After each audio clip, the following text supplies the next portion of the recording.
जनपद के सदर विधानसभा में समाजवादी पार्टी के प्रत्याशी अल्ताफ अंसारी साहब के साथ जो हमको मऊ विधानसभा में चुनाव जीतने के बाद जो प्रथम प्राथमिकता का होगी उसकी जानकारी देंगे। आपके विधायक कार्यक्रम में आपका स्वागत है जी। आपका सुना मैं अल्ताफ अंसारी समाजवादी पार्टी मऊ सदर 356 से प्रत्याशी जी। अगर आप विधायक होते हैं तो आपका प्रथम प्राथमिकता क्या है? देखिए, मेरा जनता का सहयोग मुझे प्राप्त हो गया, हमको ये अवसर मिल गया। तो पिछले लंबे ज़माने से हमारी यह विधानसभा जो विकास के रास्ते पे शुरू है और मेरी प्रथम प्रियता होगी कि मैं यहाँ कोई ऐसा विकास करूँ जिससे हमारे इलाके के नौजवान बच्चों को, बेरोजगार साथियों को और हर परिवार को कोई न कोई खुशहाली का रास्ता दिखाएंगे। ये मेरा लक्ष्य है। पिछले जो है 20 सालों से यहाँ जो है मुख्तार अंसारी साहब का कब्जा है। कभी जो है किसी दल के समर्थन से या कभी जो है वो निर्दल चुनाव लड़ करके जो है चुनाव जीतते हैं। आपको क्या लगता है कि 20 साल में उन्होंने मऊ विधानसभा के लिए कोई कार्य किया है? मैंने पहले ही कहा कि ये विधानसभा शून्य है विकास के मामले में। तो अगर कोई जनपद में काम किया होता तो शून्य होने का कोई सवाल ही नहीं होता। कुछ न कुछ काम दिखाई दिया होता। आज भी शून्य है, पीछे भी शून्य था। अगर आगे जनता का आशीर्वाद मुझे प्राप्त हुआ तो वह शून्य जो है 1 से शुरू हो जाएगा और विकास की आगे का रास्ता दिखाई देगा।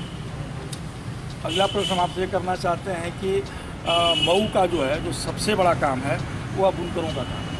मऊ की मऊ वाली साड़ी जो है एशिया के तमाम देशों में जाता है, जो अपनी एक अलग पहचान बनाई हुई है। लेकिन मऊ के बुनकरों का मऊ वाली साड़ी और अहमदाबाद की मऊ वाली, मुबारकपुर की मऊ वाली साड़ी जो है अंतिम सांस ले रही है। उसके पीछे जो सबसे बड़ा कारण है वो यह है कि उनका उत्पादन तो हो जाता है लेकिन बिक्री में उनको बड़ी प्रॉब्लम होती है और यहाँ से दिल्ली जाने के लिए कोई ट्रांसपोर्ट नहीं है। अगर उनका उत्पादन की साड़ियाँ जो हैं दिल्ली जाती तो दिल्ली से बंदरगाहों के द्वारा या हवाई जहाज़ के द्वारा जो है दुनिया के तमाम देशों में भेजी जाती। अगर आप उत्तर प्रदेश के सबसे बड़े पंचायत में आपको बैठने का मौका मिलता है तो आप बुनकरों के लिए क्या करें?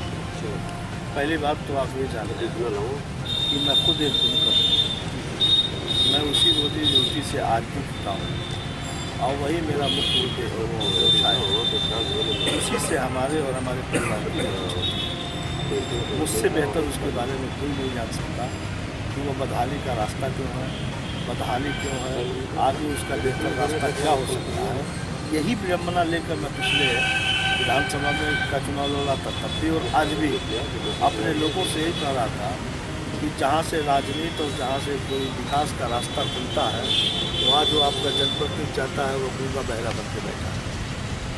जब हम MLA होके जाएंगे और मुझे अवसर प्राप्त होगा तो मैं सबसे पहले अपने बुनकर बस्ती के बारे में, उनकी बदहाली के बारे में, उनकी खुशहाली के बारे में मौका मिलेगा तो सदन से लेकर और उत्तर प्रदेश में आदरणीय अखिलेश यादव जी की अगर सरकार बन गई तो आदरणीय अखिलेश यादव जी को दामन पकड़ के अपने बुनकर समाज के लिए कुछ आवश्यक उन्होंने ही किया है, आदरणीय मुलायम सिंह यादव जी ने किया है, समाजवादी पार्टी ने किया है। यदि आगे मौका मिला तो निश्चित तौर पर कुछ ऐसा करूँगा कि हमारी बुनकरों की बदहाली की जरूर समाप्त होती हुई दिखाई देगी। उत्तर प्रदेश पिछले सरकार को, माननीय अखिलेश जी की सरकार ने उत्तर प्रदेश को उत्तम प्रदेश का संज्ञा दिया था। आपको क्या लगता है कि पिछले सरकारों में जो है उत्तर प्रदेश उत्तम प्रदेश के रूप में रहा है?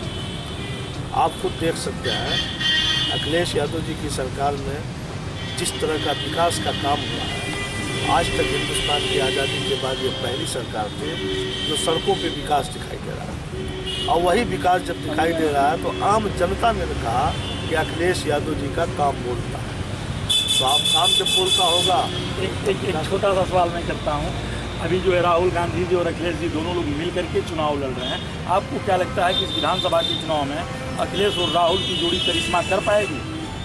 जब दो अच्छे इंसान मिलते हैं तो दुनिया में इतिहास लिखा जाता है। किस तरह का इतिहास लिखा जाएगा इस बार उत्तर प्रदेश की विधानसभा के चुनाव? उत्तर प्रदेश में पूर्व बहुमत, प्रेजेंट बहुमत की सरकार बन रही है और फिर इन दोनों की ताकतों और दोनों के अखिलेश जी जो है सहज सरल युवा मुख्यमंत्री हैं। अखिलेश जी को ऐसा क्यों लगा कि हम कांग्रेस का साथ लेकर के चलें और सरकार?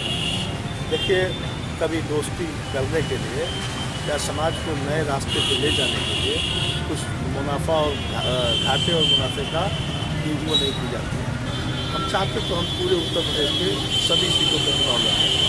हम तब भी पिछली बार बहुमत में सरकार बनाए थे, इस बार भी बना लेंगे, मगर कुछ ऐसी ताकतों से लड़ना है मुल्क में कि हमको अगर एक होंगे तो हमको और ताकत मिलेगी।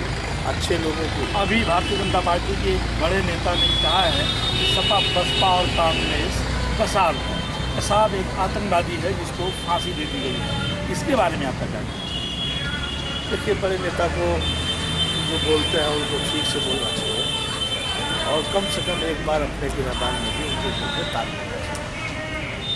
ये चुनावी विषय है, नहीं तो मैं निश्चित कहीं दूसरे रास्ते की तरफ मोड़ देता। मगर आप जानिए कि जो अगर ताके या जो बोले, जैसे गाँव की कहावत है सूख चलनी और से जिनमें 72-6। अब कौन भारतीय जनता पार्टी का, कौन बहुजन समाज पार्टी का क्या बोलता है, अब इसके बारे में आप बेहतर समझ सकते हो और आप देख सकते हो। हम उस पर कोई बहुत लंबी बसपा के ही सुप्रीमो ने जो है माननीय प्रधानमंत्री महोदय को आतंकवादी कहा है, उनका कहना क्या ये सही है? प्रधानमंत्री जी भी अपने जिन भाषाओं का इस्तेमाल करते हैं, एक भारत की इतनी बड़ी कुर्सी पर बैठे हुए व्यक्ति को इस तरह का वाक्य का इस्तेमाल भी नहीं करना चाहिए। और राजनीति में चाहे कोई व्यक्ति हो, अपनी मर्यादाओं के अंदर सारी बातों को कहना चाहिए। मर्यादा व्यक्ति की नहीं होती है, मर्यादा पद की होती है। उसके बाद बड़े पदों पर जाने के बाद हर इंसान को लपे तुली बातों का होना चाहिए। अगर भारत के प्रधानमंत्री समाज को बांटने का भाषण देंगे, इससे बड़ा दुनिया का दुर्भाग्य क्या हो सकता है। आपके विधायक कार्यक्रम में मऊ विधानसभा से समाजवादी पार्टी के प्रत्याशी से हमारी बातचीत हुई। आपने जो है मऊ के बुनकरों के दर्द को बयां किया और खुद को भी बुनकर का बेटा और बुनकर करार दिया। कहा कि जब भी मैं उत्तर प्रदेश के सबसे बड़े पंचायत में बैठूंगा तो सबसे पहले बुनकरों के दर्द को विधानसभा में उठाने का काम करूंगा। मऊ पिछले 20 सालों से विकास के रास्ते से भटक गया है। मैं प्रयास करूंगा कि 20 साल की कमियों को अपने 5 साल के शासनकाल में पूरा करने का काम करूँ। मुरली मनोहर पांडे के साथ कैमरामैन हरिलाल और अरविंद कुमार की खास रिपोर्ट। धन्यवाद।